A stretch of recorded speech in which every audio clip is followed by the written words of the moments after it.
You know, I didn't have to think about buying a drill chuck when I first started wood turning because one of them came, a keyed chuck came with my mini lathe along with a lot of other accessories. And then a few months later in a wood turning club, somebody had a group buy on this really nice keyless chuck, and I bought this primarily to use on my cheap drill press. It turns out I didn't understand how I was going to fasten on, and it didn't fit. But turns out works fine on my lathe because it's got a #2 Morse taper.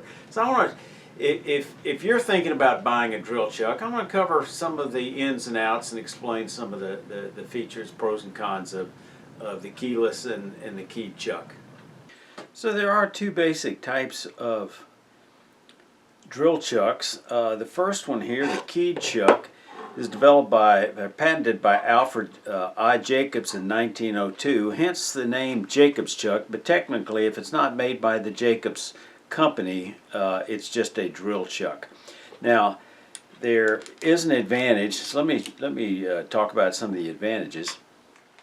First, one of the advantages is just by the nature of the design, the keyed chuck is a little bit shorter, which has some advantages if you're using it on a mini lathe. The key also allows for a little bit stronger tightening because you get a little bit more torque.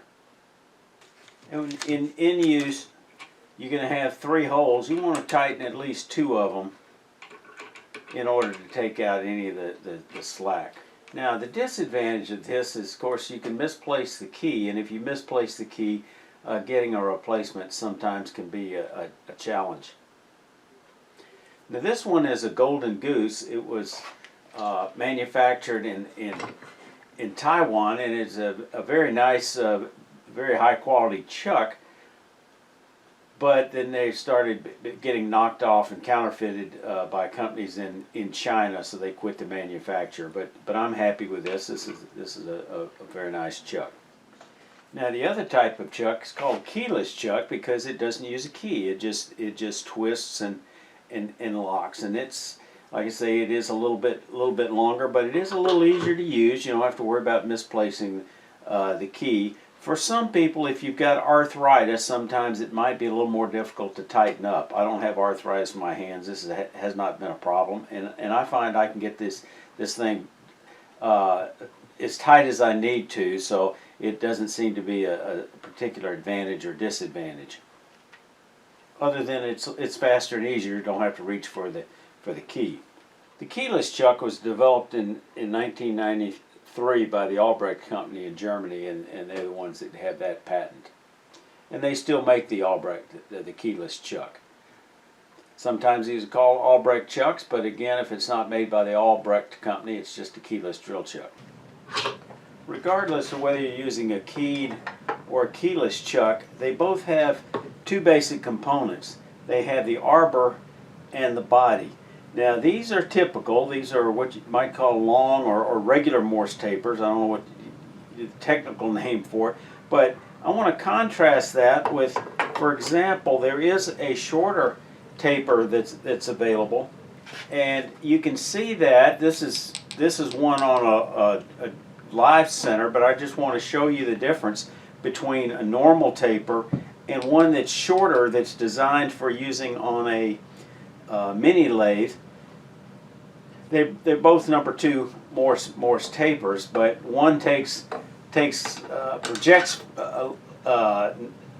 doesn't project out as far as the longer one does. This has got to be extended in order for it to fit. Now, the difference is the shorter one may not work on a full-size lathe. But the point I want to make here is that you can actually buy a shorter arbor, a shorter Morse taper. So if you're using it only on a mini lathe, maybe you don't want a longer one because you don't want it to project out any further than is necessary to get the job done, and you are able to buy a shorter one. Now, one feature of these arbors that you need to be aware of, some of them come with this flat spot.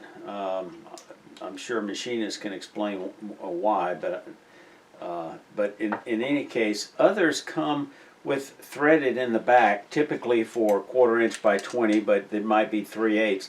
The advantage of having one tapped like this is when you put it in your headstock, you can use a drawbar that you can make yourself out of this 1/4 by 20 quartz rod with a appropriate knob on the end.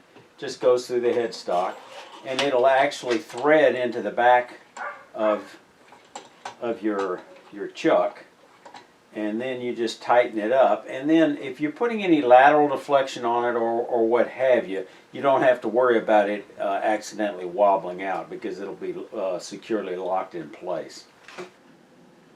It does not close all the way, and you can't get down to the smallest drill bits.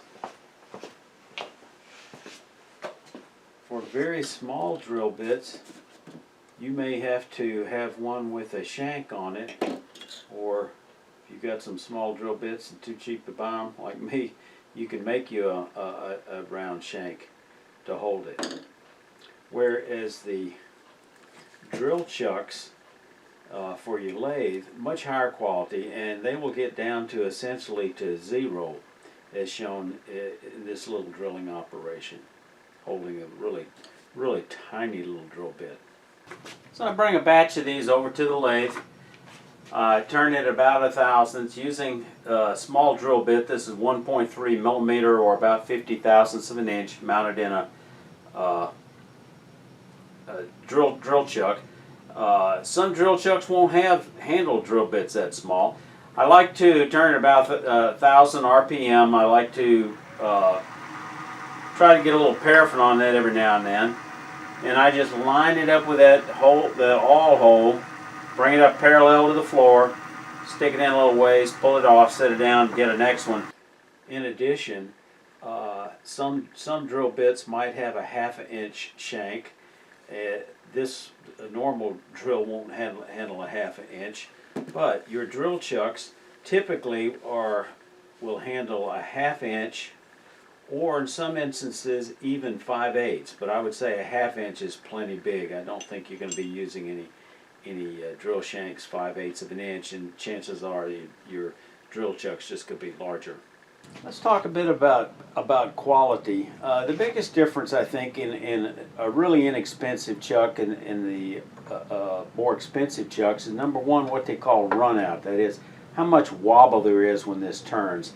That's measured with a calibration device that looks like this. I don't have one because I haven't had a need for one, but both my chucks don't cause me any problems, so if there is some run out, it's not significant. The other aspect of quality is just how smooth does it scroll, and this just works very well. This particular one that I have was made in China, but to very high specs, used for CNC machines. I'm just real pleased with it. This one also seems to be high quality. I have not had any problems, and it scrolls very smoothly.